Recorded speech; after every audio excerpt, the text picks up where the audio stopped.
a mother's love, a daughter's betrayal.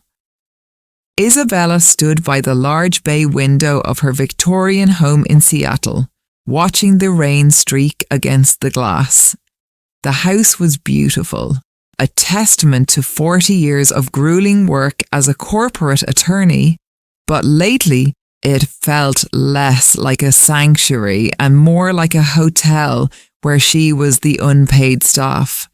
At 65, Isabella had expected her golden years to be filled with peace and the companionship of her only daughter, Sophie.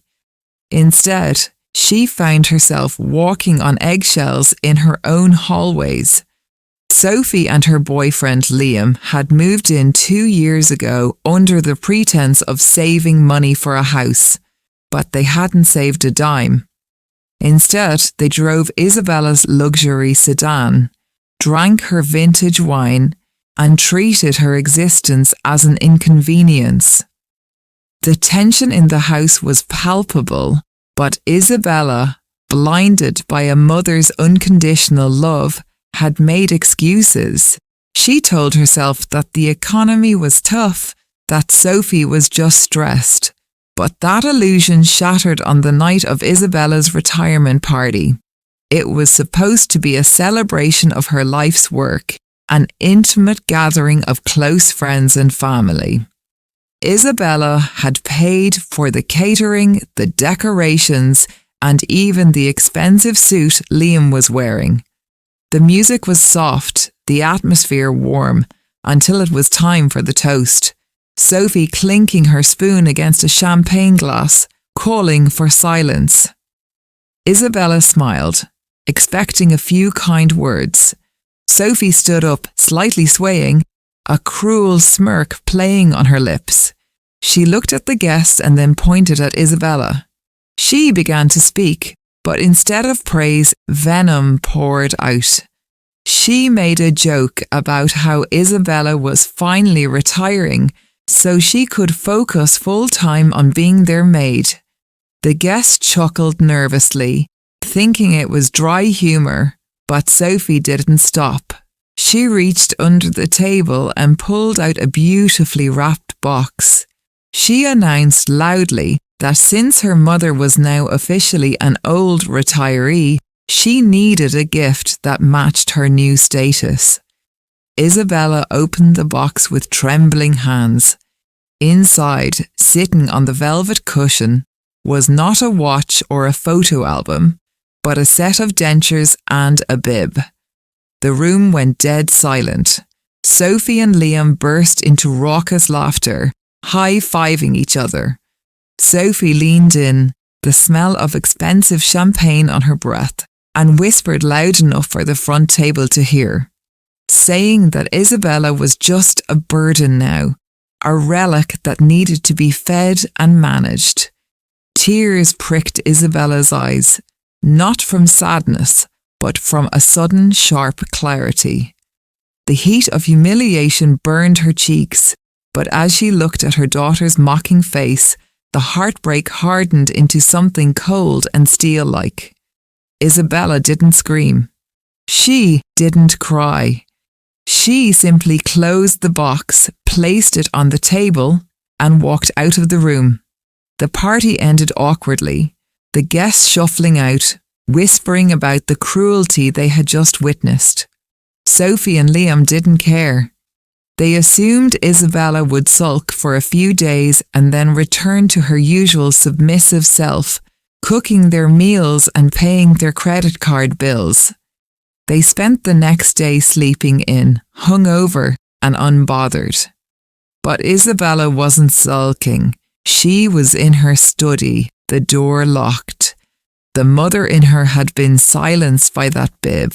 The ruthless attorney she used to be had taken over. She spent the entire day going through bank statements, credit card bills, utility invoices, and grocery receipts from the past 2 years. She built a spreadsheet, calculating every single penny she had spent on Sophie and Liam since they moved in. The vacations they charged to her card, the car repairs, the takeout food, the loans that were never repaid. The total was staggering. The next morning, Sophie and Liam woke up to a strange silence. The aroma of breakfast usually wafting from the kitchen was missing. The house was freezing. The thermostat had been turned off. Confused and groggy, they walked downstairs to find the kitchen bare. No coffee, no food. Just Isabella, sitting at the head of the dining table, dressed in a sharp business suit, a stack of documents before her.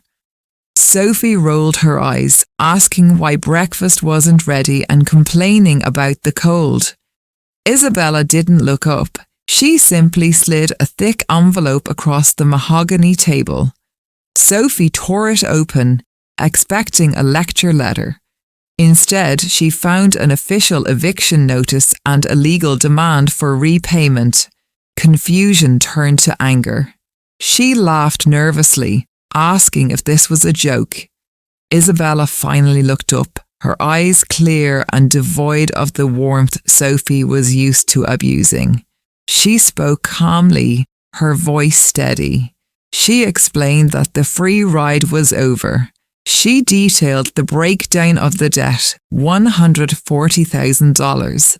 This included the rent for the 2 years they had lived there, calculated at market value for the upscale neighbourhood, along with interest on the stolen money and emotional damages for the public humiliation at the party.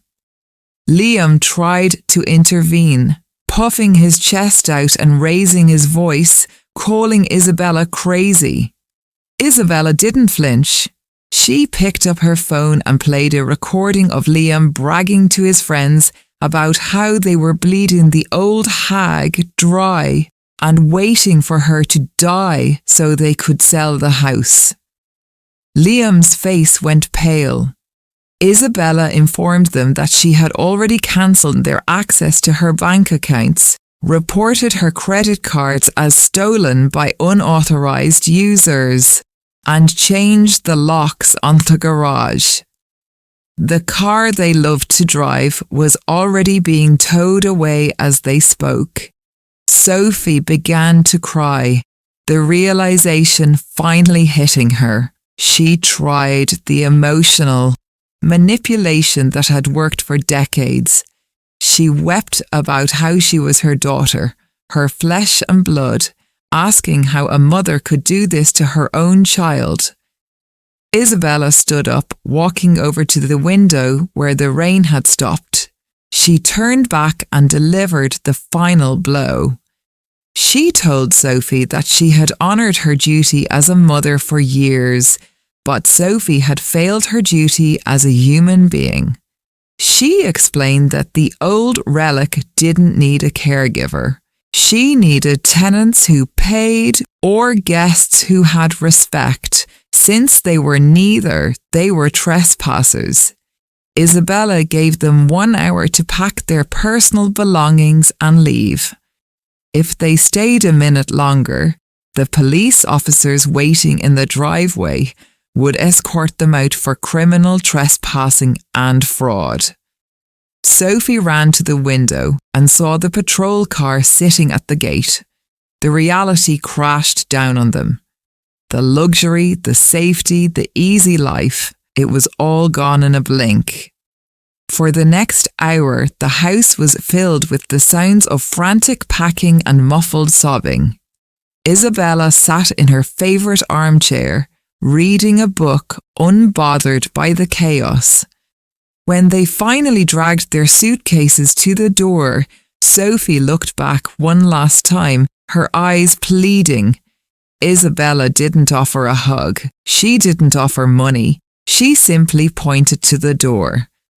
As the heavy oak door clicked shut behind them, locking them out into the cold, grey afternoon, silence returned to the house.